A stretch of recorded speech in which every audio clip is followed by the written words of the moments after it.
Good afternoon, everyone. Just giving it another 30 seconds as we wait for folks to continue to join here.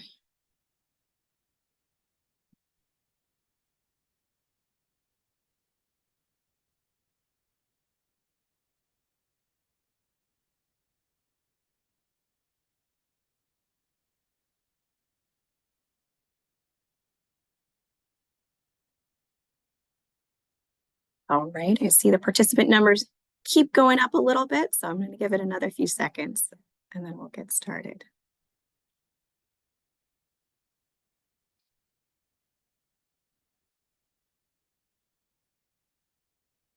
All right.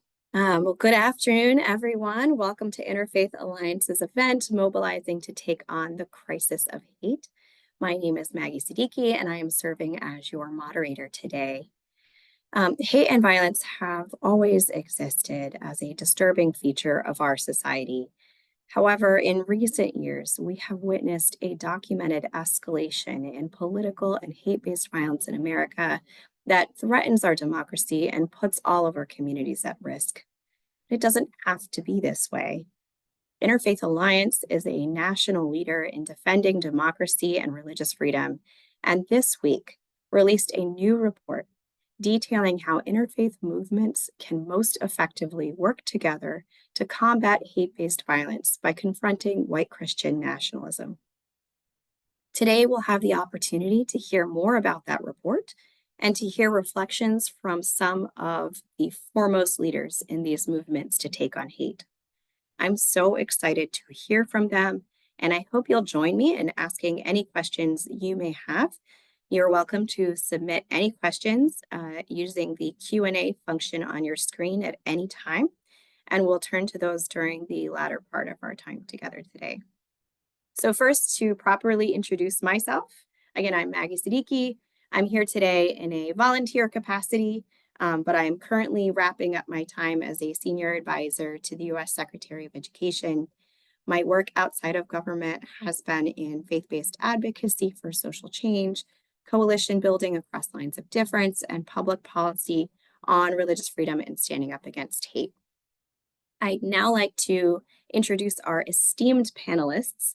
I'm going to offer some short intros here with you live, but there are longer bios for our panelists that are going in the chat, so you can read more about them.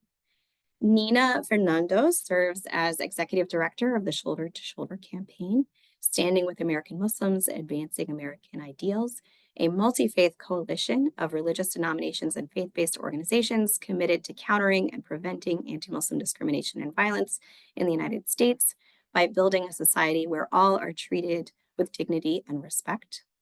Rachel Carroll Rivas is currently Interim Director of the Intelligence Project and Deputy Director of Research, Reporting, and Analysis at the Southern Poverty Law Center. She has worked to expose anti-democratic far-right forces and organized communities to respond to hate activity for the last 20 years. She has supported rural community organizing and research across the Western United States, training hundreds of advocates, academics, and community leaders in cross-issue movement building and using research analysis of the hard right to inform strategy. Graham West currently serves as the Managing Director of Policy and Communications for the Sikh Coalition. In his role, he is responsible for the strategic direction of both the policy and communications teams, as well as coordinating the cross-programmatic work of the organization with the rest of the leadership team. Zev Mishell is the National Programs Associate at Interfaith Alliance and a graduate student at Harvard Divinity School. He previously served as Interfaith Alliance's Countering Hate Fellow, and Zev is also the author of the report, I should say, that we are discussing today, called Together Against Hate. So I am excited to kick us off by turning to you, Zev, for a presentation about your findings and recommendations in that report. Welcome, Zev. Thank you so much for that introduction, Maggie. As I'm sure you all know, nothing here is new. What we call hate-based violence has existed for over 7 decades, but hate, whether against another group or against individuals, is much, much older. So what do we mean when we say there's a crisis of hate? we all know something is deeply wrong with our society right now. In the next few days, we are going to see a new administration come to power that uses hate and division at every turn. As we saw in the first Trump term, the government will likely use its power to target religious and racial minorities, LGBTQ people, and undocumented folks. Whether Trump won or not, the forces that brought him to power would have been in play no matter what. Given this landscape, Interfaith Alliance chose to invest our time and resources into thinking of a thoughtful, powerful response. In our report, Together Against Hate, we describe our understanding of hate-based violence, analyze its connection to white Christian nationalism, and offer 5 inspiring case studies for how various groups came together to organize against hate. In doing so, we aim to illustrate best practices that other communities can adopt. We conclude with 5 recommendations for growing this movement: inspiring interfaith communities, expanding our understanding of hate, prioritizing religious literacy, sharing narratives of belonging, and building better systems of data collection. But let's take some time to dig a bit deeper. What do we mean by hate-based violence? The Justice Department explains that hate crime laws include crimes committed on the basis of the victim's perceived or actual race, color, religion, national origin, sexual orientation, gender identity, or disability. And there's a broader history to how this became a legal category. For much of American history, government officials refused to investigate lynchings or targeted attacks against Black Americans, in particular in the Jim Crow South. That's why in the Civil Rights Act of 1968, Congress created new provisions to investigate white supremacist activity and prosecute those involved in acts of violence against Black communities. Over the next decade and a half, a new legal category evolved to respond to these forms of violence. Actually measuring and collecting data on these attacks is an entirely different story. As explained in a report by the Southern Poverty Law Center, many of the country's largest police departments, including those in Chicago, Los Angeles, and Phoenix, do not collect or report data about hate crimes to the FBI. Given these dramatic undercounts, it's impossible to know how many hate crimes are committed within any given year. However, according to a study by the Bureau of Justice Statistics, researchers estimated that between 2005 and 2019, there were approximately 246,900 hate crime victimizations each year. To put this reporting disparity into perspective, in 2023, the FBI recorded 11,862 hate crime incidents, nowhere near the estimate compiled by the BJS. And yet, even with this flawed data, we've seen a 3-year rise in hate crime attacks, with large increases in attacks against African Americans, LGBTQ people, Muslims, Jews, Arabs, and Sikhs. You know there's a problem when even with flawed data, we continue to monitor these increases. In the report, we make the argument that it's impossible to understand what's going on without reckoning with the rise and influence of white Christian nationalism. In our Interfaith Alliance definition, we explain, Christian nationalism is a political ideology and cultural framework that conflates American identity with an exclusive form of religious identity. Rooted in the myth that we were founded as a Christian nation and therefore enjoy special favor by God, supporters seek a fusion of religious and civil life to the detriment of both. Christian nationalism incorporates anti-democratic notions of white supremacy, nativism, patriarchy, and authoritarianism. So how does Christian nationalism drive hate? It does so through conspiracy theories like the Great Replacement theory, the idea that shadowy elites are orchestrating undocumented immigration to disrupt America's white civic identity. It does this by pushing for discriminatory policy proposals, including attacks on LGBTQ people and attacks on critical race theory, as laid out in Project 2025. And it does so even through white supremacist attacks, like the ones against the Tree of Life Synagogue and against Sikhs in a house of worship in Oak Creek, Wisconsin, that are often deeply connected to wider networks of Christian supremacist and patriarchal groups. They are well organized, well funded, and have amassed considerable political power. And so what can we do?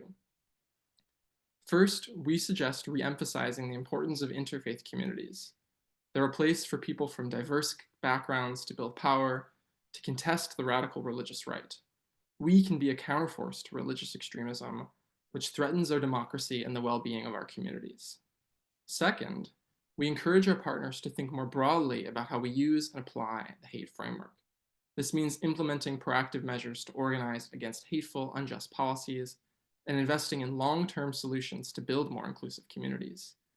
Third, we stress the importance of taking religion seriously in policymaking, research, community building, and writing. While overlooking religion may have been common in the past, we insist that it is impossible to respond to this moment without a robust, thoughtful analysis of how religion informs both progressive social movements and inspires efforts to combat bigotry and build an inclusive democracy. Fourth, we encourage our partners to engage in proactive narrative work to present an inclusive vision of American society. As people in power continue to threaten DEI, we have to stress its importance for ourselves and for our communities. We have to prioritize storytelling and uplift a narrative of our society as a true multiracial, multi-religious country where everyone belongs. And lastly, we need better data collection. It will be impossible for our movements to accurately understand and address this threat without more rigorous, comprehensive forms of reporting. Accurate data is essential to developing policies to address hate-based violence moving forward. In Together Against Hate, we argue that interfaith movements can combat hate-based violence and act as an essential counterforce to white Christian nationalism. Though we recognize how religion is often used to support hate and division, we believe that it is an essential resource in our efforts to build a more just and equal society. If we were to neglect religion as a force for good, we would be ceding one of the most powerful forces of social change to our political opponents and failing to speak out when they act hatefully in its name. We believe and insist that religion can be a force for good. But we also recognize that looking out at this landscape, it can feel hard to find hope. Last night I was on the phone with a dear friend, and he reminded me of a teaching by the great 20th century Jewish philosopher Emmanuel Levinas. Levinas was a philosopher of relationship. He taught that one finds their sense of ethics, their sense of purpose, by facing and respecting the embodied and spiritual reality of other human beings. But the teaching my friend reminded me of is of one of Levinas's essays about how to respond to the Holocaust. Levinas explains that to be human is to swim vigorously against the tide of injustice. Our religious, spiritual, and secular traditions impart moral teachings, and it's our responsibility to put them into action. While it might feel like we're not getting anywhere, we do achieve something. We embody these teachings and we push back. As hard as it is, as much work as people have already put in, the choice is always simple. We must continue to begin.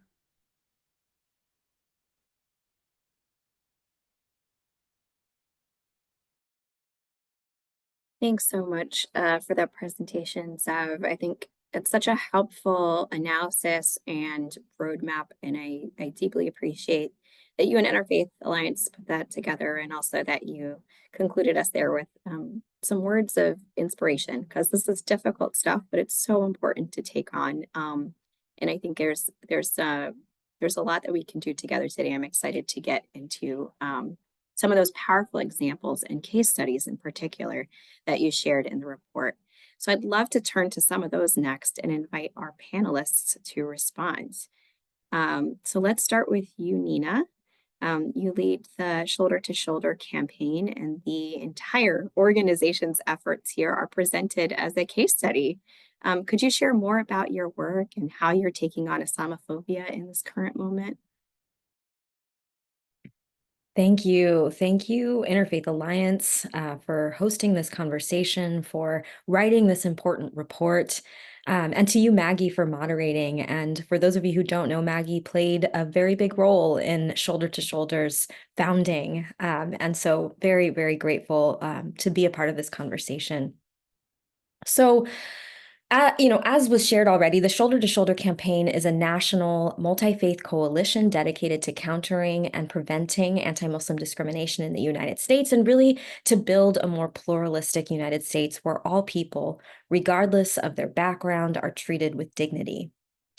And, there's really a lot I could say on these themes, but I thought I'd offer just a brief note on how Shoulder to Shoulder's work and our particular approach connects to each of the 5 recommendations in this report. So, as you just heard from Zev, the first is to inspire interfaith communities. So what makes Shoulder to Shoulder unique among an ecosystem of organizations doing the work of countering anti-Muslim bigotry is that we were designed to specifically reach people of faith and goodwill who are not Muslim, because we believe anti-Muslim discrimination is not just a Muslim issue, but one that impacts us all, and that we all have a role to play and a responsibility to take action. And really the same goes for any form of hate or discrimination impacting any community. And I think interfaith communities, I know interfaith communities really understand this inherent interconnectedness. And people of faith are powerful agents of change because we are motivated by something far deeper than just self-interest alone. And whether that faith is guided by a particular religious tradition, or maybe not by a religion, but by a sense of hope and possibility of what this world could be, coming together with people of faith and goodwill who might not agree on every single thing, but who can agree that, for example, hate crimes and hate incidents have no place in our society, or who can agree to treat one another with human dignity, is a powerful grounding and a starting place for the work we can do together. So the second recommendation in the report is to expand the hate framework. And, at our work at Shoulder to Shoulder, we talk about the different ways in which Islamophobia shows up in society. And I'm just going to name three, and how we can think about hate on multiple levels: internally, interpersonally, and institutionally. So we all need to do the work of addressing hate in our thoughts and in our heart, identifying biases, negative thoughts towards other groups of people. For example, do the mental health work, the spiritual work that is necessary. Secondly, we need to address hate interpersonally, and hate that may fuel our words and our actions towards one another. And that can look like hate crimes and hate incidents, or bullying, or microaggressions, or just plain old aggressions. And finally, we must also address and counter and prevent hate institutionally and structurally, addressing how hate shows up in our policies and in the ways we design and implement systems. The third recommendation, prioritize religious literacy. I think it's important to note that when we talk about the work of countering anti-Muslim hate and bigotry, yes, religious literacy and learning about Islam and Muslims is vital, and so is direct cross-cultural and cross-faith engagement, like actually meeting Muslims and not just talking about or reading about them. But you might be surprised, for example, when you do that, to learn that Muslims in the United States are very ethnically diverse, for example. But I think it's also important that we look at these issues with a racial justice lens, and bring that into our learning. And I'm so glad that this report, for example, uplifts the problem of white Christian nationalism. The fourth recommendation in the report is to share narratives of belonging. And I just thought I'd name one fact that really challenges many of the harmful and othering narratives we too often hear about Muslims in the United States. And that fact is that Muslims were here in this land before the United States was even founded as a nation, as many enslaved Africans who arrived here by ship with the first settlers were Muslim. So you can learn more about this history at the Smithsonian, but it's really a reminder that religious freedom was written into the founding of the United States, and we haven't lived up to those ideals that were inherent in the founding. And then finally, the recommendation for better data collection. And, the note I want to share here is if the data collection is facilitated by institutions that impacted communities don't trust or have relationships with, we will not get an accurate picture of the threat. And if those institutions are built on biases against those impacted communities and are built on structural violence, for example, that's a really big problem. And thankfully, there are very good people working to address these problems, and so many great organizations doing good work, and many of whom are here on this call and that you'll hear from now. So I just want to bring it back to thinking about all these issues from a faith-rooted lens, and invite you all to think about this question. As opposed to structural violence, what can structural love look like, and how can we all play a role in building it? Thanks. I love that structural love. Thanks so much, Nina. And I just think it's so beautiful how over the years, Shoulder to Shoulder not only welcomes coalition members and communities to show that solidarity with folks who are experiencing hate, but to also think through ways, as you said, that they can put that solidarity into action as an authentic expression of their faith traditions. I want to turn to you next, Rachel, because I understand that much of the wisdom behind this report was informed by the inaugural Interfaith Countering Hate Summit that Interfaith Alliance and the Southern Poverty Law Center co-hosted this past September in Alabama. And I'd love to hear more about your work and your reflections on the report. Thank you so much, and thank you for having me. I sort of couldn't have said it better, really, than those that were before, and particularly Zev's summary of the report. It's just really a pleasure to see that offering for our movement. SPLC is really focused on how we interrupt this particular moment that we're in, as it directly impacts local communities, as it directly impacts particular communities, may they be religious or geographic or race-based, and really focusing on the harm that hate and anti-government activity is having on those communities, from street protests to the impact on local school boards, to the capture of government pushing authoritarianism. The reality is that the situation right now is not great, but it's also not dire. And that's because of these kinds of offerings. We are witnessing in the US, but also globally, an effort to divide and to demoralize and to dismantle democracy at its core. Particularly, I'm thinking about the rollback of non-discrimination as one of the biggest threats to our Black communities and to equity. The use of fear tactics like swatting and bomb threats, the rise of the militia movement using really age-old tactics in moments of crisis like natural disasters, and the full throttle attack on our LGBTQ community, particularly our trans communities and immigrant people. It's just really on my mind today as we think about the situation and the needs that we are identifying with those attacks in order to counter it. So at SPLC, we know where this comes from. We know who is responsible. And we will point out who is responsible, but also how it's happening and the harm that's happening. So we're focused on that sort of continuation of our 50 years of work in order to shine that bright light on those spreading and acting on hateful ideologies, and also to hold them accountable, people in positions of power in government, to utilize the courts for that accountability for community members and people who are directly harmed themselves. But I think the most important and newest effort for SPLC is exactly what why we're here today in this partnership. And that is our focus on growing a movement in the South through education and through organizing, and our movement across our country. We can use where we see the needs are because of what is being done in these movements and hate and anti-government extremism, the efforts of the anti-democracy movements. When we see their rhetoric, the communities they're targeting, the local focuses, the geography, we can use that research to say where we have a need to have tools in order to counter that. That is exactly what this report, Together Against Hate, does. We know that there is an effort to use religion to divide people instead of unite.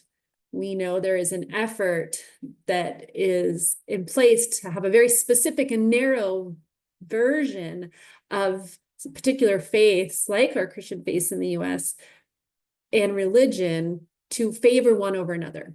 We know there is an effort for revisionist history as it relates to faith in our country.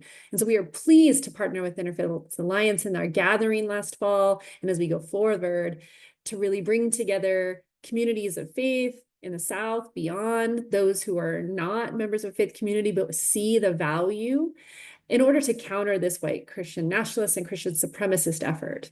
We used our opportunity together to ideate, to have a really good example of what could be done, to hear these stories and to then think of ways to replicate them. The report is a perfect written offering to our movement. We're really glad for its contribution to the efforts to counter hate and anti-democracy extremism in the US. we must have a multi-pronged strategy. We have to shine that bright light. We have to talk about who's accountable. We need to understand what they're doing and how they're doing it, our efforts toward prevention. We need a strategy that is both a block and a build. And I see this kind of partnership as just that. So I'm so glad to have the report and to have the offerings.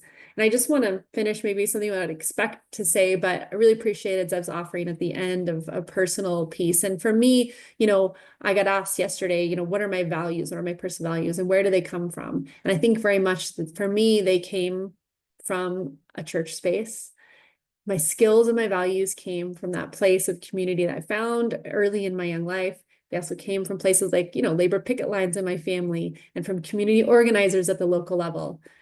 But those different places that those values and those skills come from are essential. And so I'm so glad to see more efforts in the faith space, because it is exactly what we need in this moment. Thank you. Thank you so much, Rachel, for that personal offering as well. Really appreciate that, and so appreciate the efforts you and SPLC are doing to monitor and call out those bad actors who are seeking to divide us, including along religious lines, and to undermine our willingness to come together and ultimately undermine democracy that way. It's so important that we be clear-eyed about what that strategy is there, and really dedicate ourselves to staying in relationship with one another. So thank you for your attention to that and your work on that. I'm going to turn next to Graham West. The report discusses the work of your organization, the Sikh Coalition, in mobilizing for justice after a hate crime in Colorado. And I would welcome you to share more about the Sikh Coalition and that case study in particular, if you like.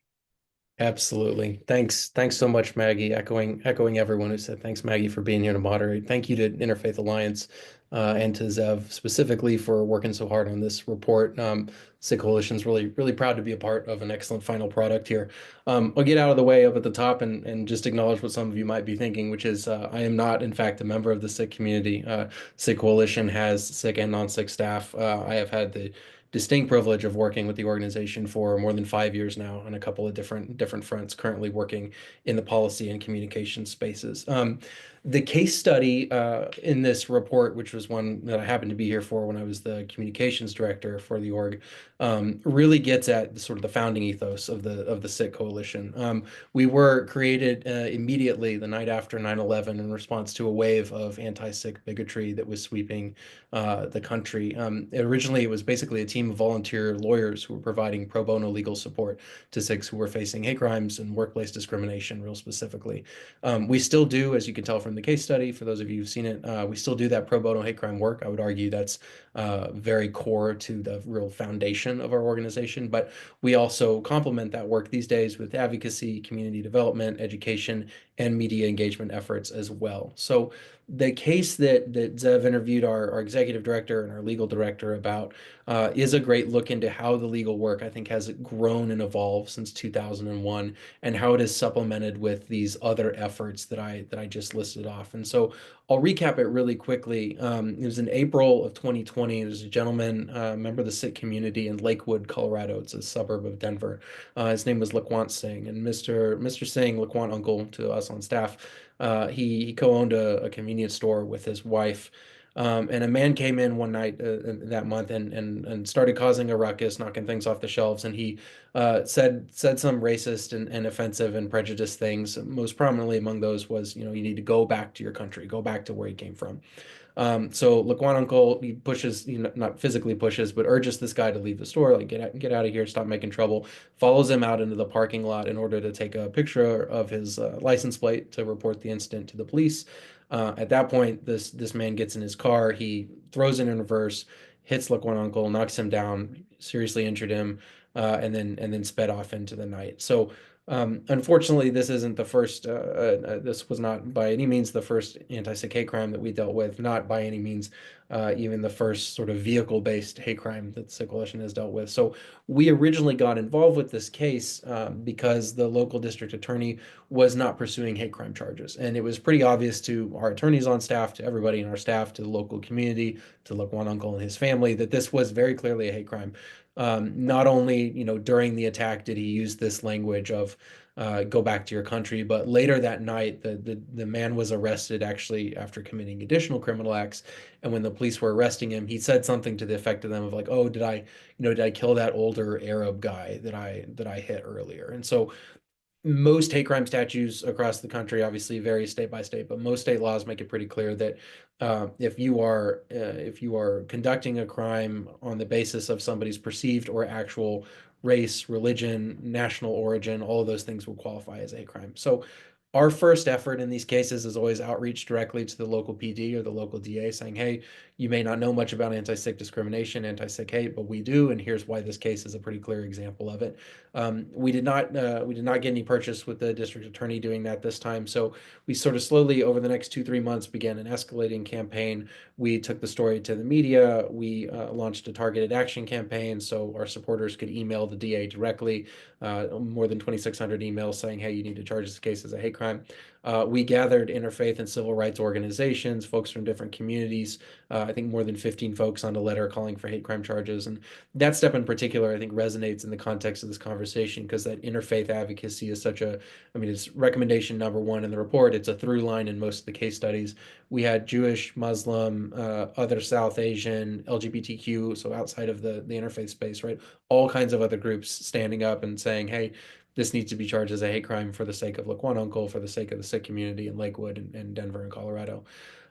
So we continue to apply pressure through these various means. 3 months later, give or take, right before the charging deadline, we actually did end up getting hate crime charges applied here. It came down to a conversation with the DA's office about Colorado law and whether or not you could charge someone with a crime when bias is not the sole motivating factor. So a little bit of education goes a long way in that case. So I think what we took away from this case, and we use it as a model for how our cross-programmatic works at the Sikh Coalition now, several years later, but what we took away from this case really dovetails with how the organization thinks about the anti-hate landscape, looking out and beyond 2025. And there's a couple lessons, right?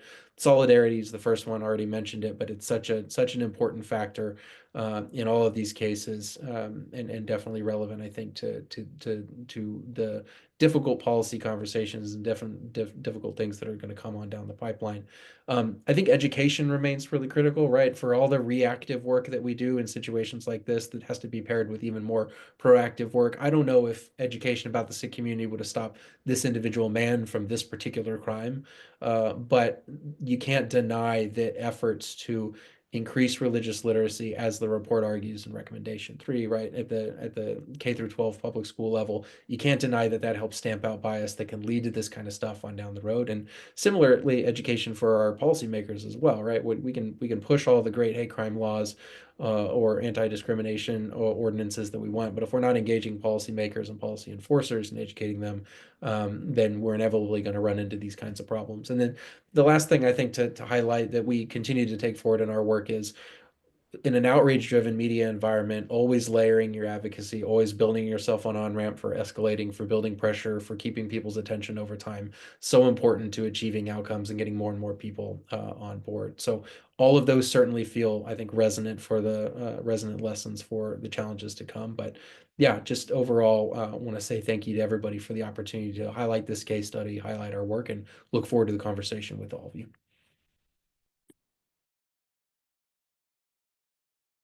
Thanks so much for that, Graham. And, really appreciate, I want to come back to that last point a little bit later on the on-ramp to escalation, because I think it's really easy to be overwhelmed by the need to escalate on so many fronts at once. And what I really appreciate about this case study was both the care that you all brought to the survivor, to Laquan Uncle, and also and what he needed, and an understanding of how best to leverage the voice of the public when that becomes necessary to influence policy decisions that happen behind closed doors. And those are two separate skill sets that really need to be interwoven, but it's a demonstration of that community-centric role that the Sikh Coalition plays amid its other legal advocacy and education efforts. So thank you for that. I'd love to open it up now for questions. As a reminder, the best way to submit questions is using the Q&A function that's in the chat. I saw one question already about links to the report and the stats that we mentioned. Just for folks' awareness, we were having some technical issues with posting some of what we'd hoped to share in the chat. So if there's anything that we weren't able to share with you in the chat that we had planned, folks at Interfaith Alliance say that they can follow up with all of the webinar participants and make sure that you do get that information if you're not able to get it live today.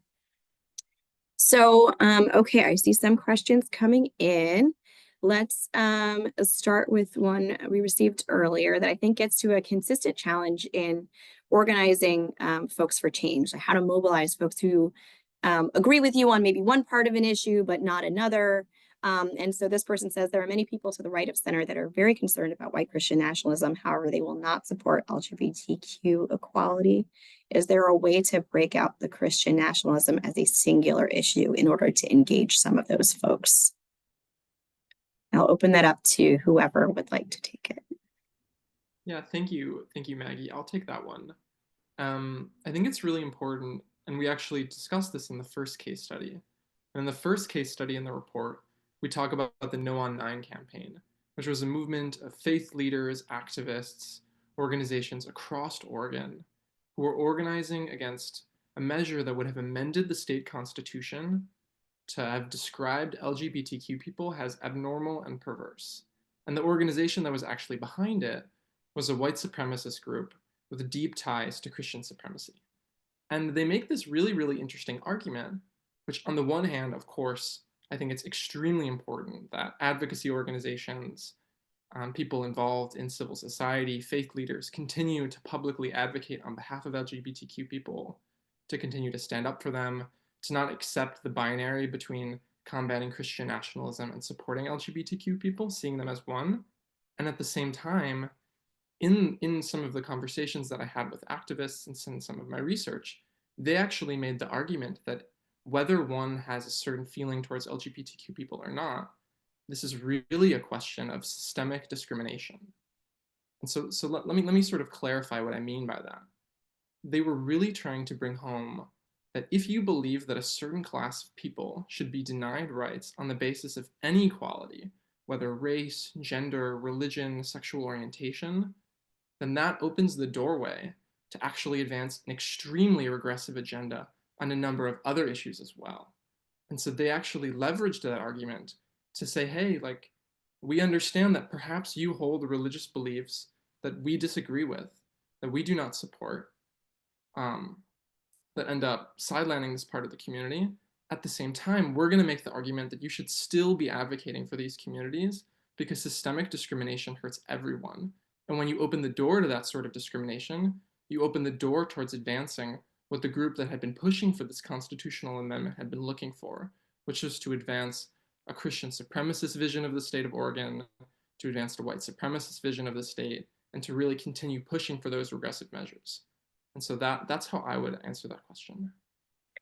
Thanks, Deb. I think that first case study that you had written in the report was really illustrative of the answer to that question. So that really helps. Nina, I'm going to turn to you with the next question that we received, which said, what does structural love look like? Since you're the one that used that term, if you could talk more about that. And they also asked how religious freedom was encoded in the American Constitution. Great. Thank you. You know, I came across this term very recently and found it super fascinating to reflect on, and especially when juxtaposing it to structural violence. And, you know, we can all come up with examples of what structural violence can look like. And, you know, for example, in the work that we do in countering anti-Muslim bigotry, you know, the Muslim ban, war on terror policies that rely on casting all Muslims as a threat, you know, rather than as individual human beings, you know, airport and banking discrimination, employment discrimination. You know, there's so many examples of this, how in our prison systems. And you know, when I started reflecting on what structural love can look like, you know, what does it look like to build systems of resource sharing, of community building, of care and healing, you know, the diplomacy, community organizing. Like there's so many different ways in which we can create systems and structures. And I think faith communities know this well. I mean, faith communities are perhaps, we can argue, are built on this, right? This concept of structural love. And I think, just to draw even on the previous question, we can work with groups, with people, with organizations who are not on the same page on every issue. And just, shoulder to shoulder is an example of that. We are in relationship, we are in coalition and partnership with people who are not on the same page on every issue.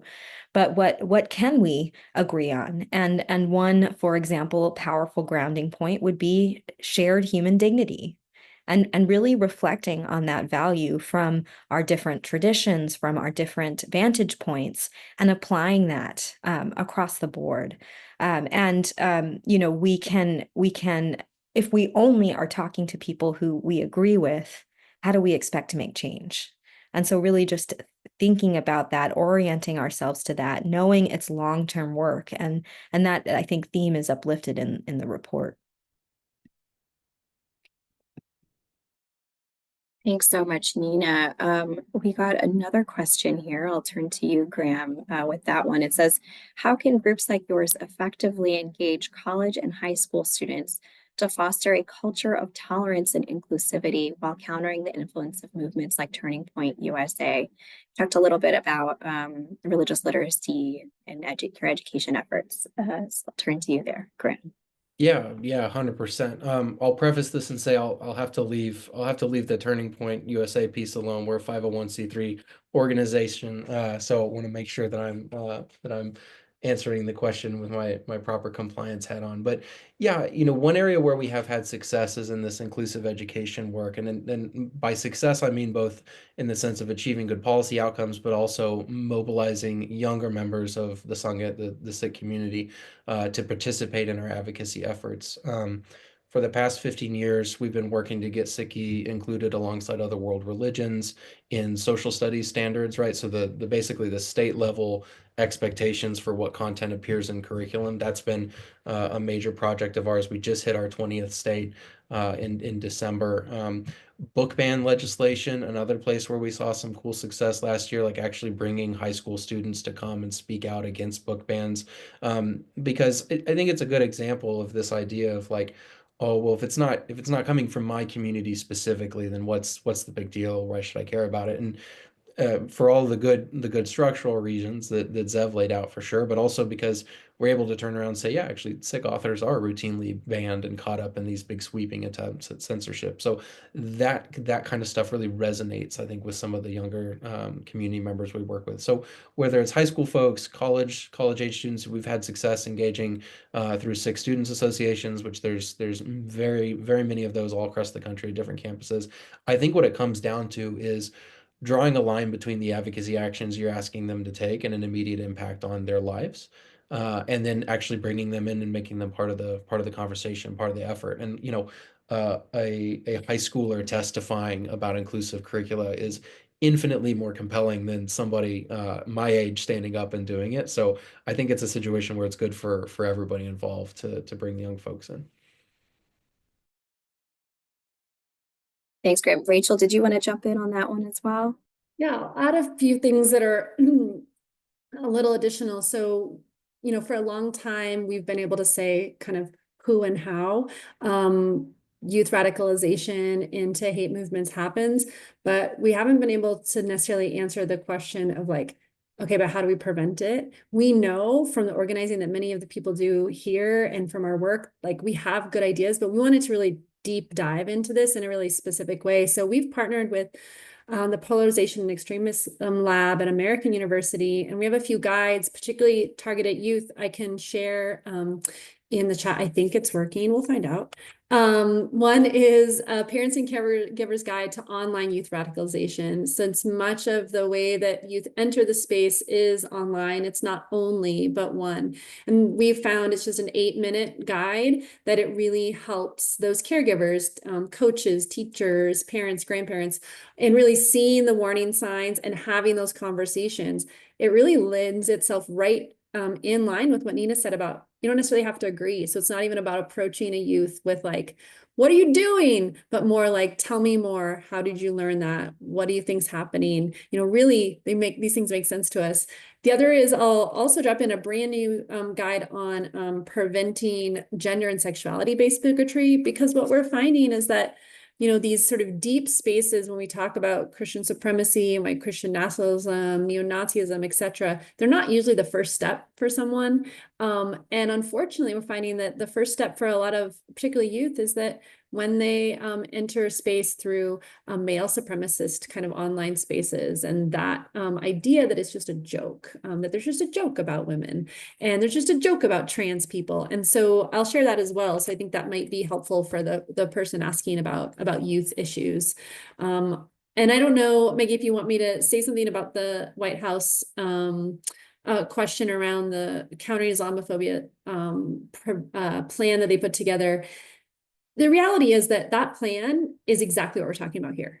And we can demand that of any administration, of any party, because the things are really, quite frankly, agreeable to most Americans, no matter who they voted for, right? The things in that agenda were increase awareness about various types of people, including Muslims and Arabs, improve safety, you know, make sure that people have access to funds to do community building. These are things I think most Americans believe in, like they are the things that support us all. So I think we can actually demand those of anyone, but we have to demand it. We have to demand of the follow through. So I think that that plan could be done by anyone. We just have to say, do it.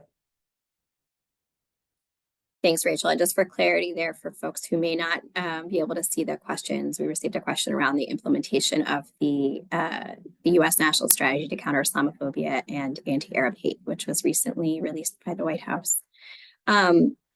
Nina, I would love to turn it to you on that question specifically, since that's the focus of the work that you do. Is there anything that you would add there around the future of the implementation of that strategy?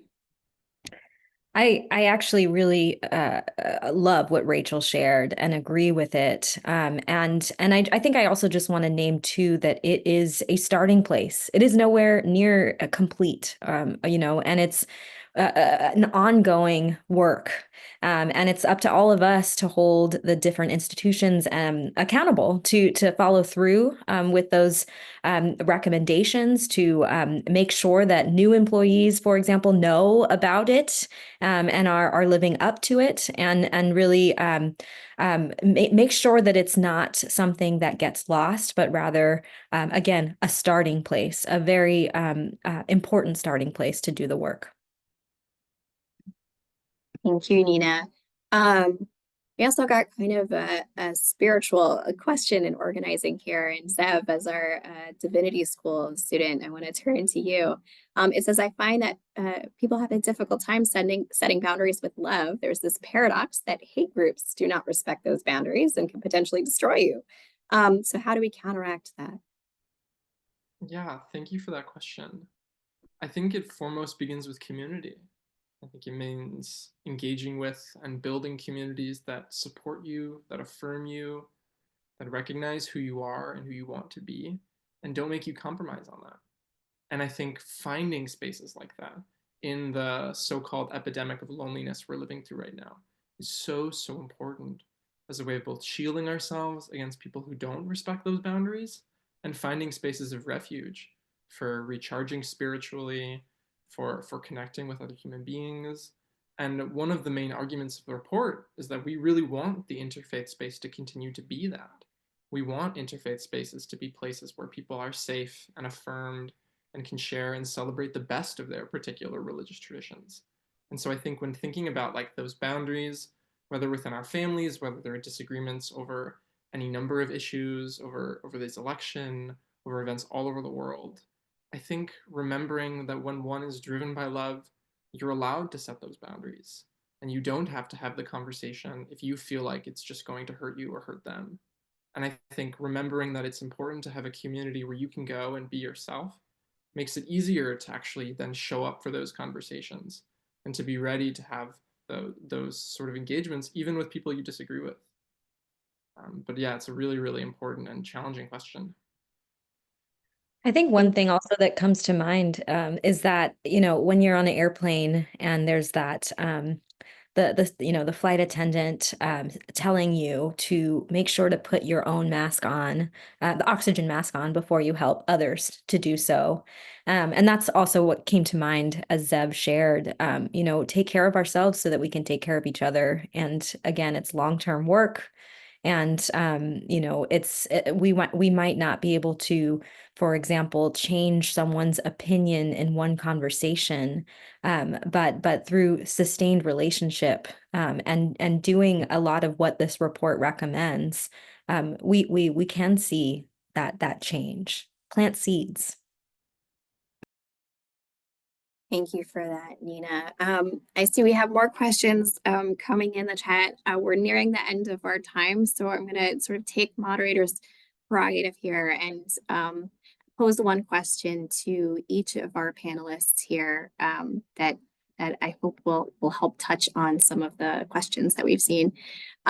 So as we look to these next 100 days in particular, but also beyond, I mean, it can feel really overwhelming, the threats of hate that we see coming our way. And so from your perspective, what is something that each of us participating in this call today can do right now or over the long haul? What's one thing we all can do to help counter hate? And if I could, Graham, start with you.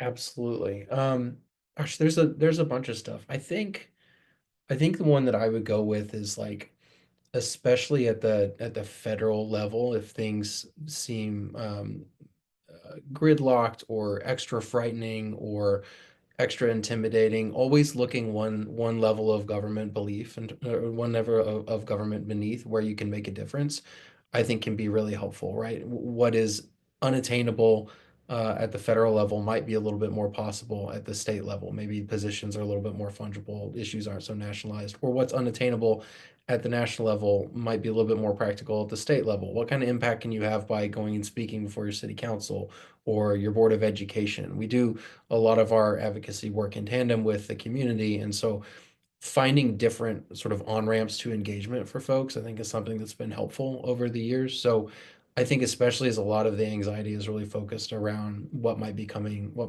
from Washington, D.C., I encourage folks to look closer to home for opportunities to engage and make progress on things that they care about. So that'd be my pick. Fantastic. Rachel, turning to you next. I'm very bad rule follower, so two. One is write a letter, make a phone call, tell your sheriff not to participate or play a role in any sort of mass deportation effort. So one.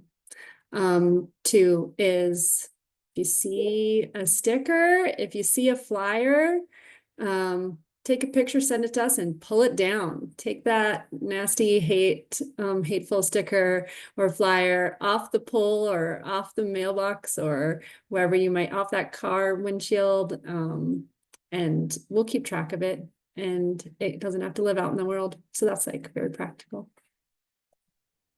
Thank you, and appreciate you all receiving that work to do that important work of tracking. Nina, turning to you. There's so many things. I think I'll say there's two thoughts, if I hope it's okay to share. One is for us each to recognize our unique roles and privileges and take action. So, in the face of a hate incident, for example, that is fueled by white supremacy, as someone who is not white myself, I will be heard and perceived differently than someone who is white, depending on the context and audience. So, just a recognition that that depending on the context and audience, we will have a unique role to play, and to take action from that. And then the second point is, most of us know someone who voted differently, who than we did, then thinks differently, prays differently, who interprets the issues that we care about differently, who gets their information from different places. And for those of us who feel compelled to bridge, it is a choice. We have to have face-to-face and voice-to-voice conversations with one another. Social media, emails, texts, these are powerful tools, but there's nothing like looking someone in the eye and having a conversation and sharing stories and perspectives that are outside of our own. And so those are some things that we can do. Thank you. And I think that's part of the power of being in community, right? Whether it's a faith community or another, is sort of being compelled to be in relationship with people who don't think 100% like you, perhaps. And I think that can be a real force for good as well when we have those difficult conversations. Zev, I want to give you the last word here so that you can give us not only, the one thing we can do, but also some final words of wisdom and some calls to action. So turning it over to you now, Zev, to close out our conversation. And thank you all today for having me. Yeah, thank you all so much.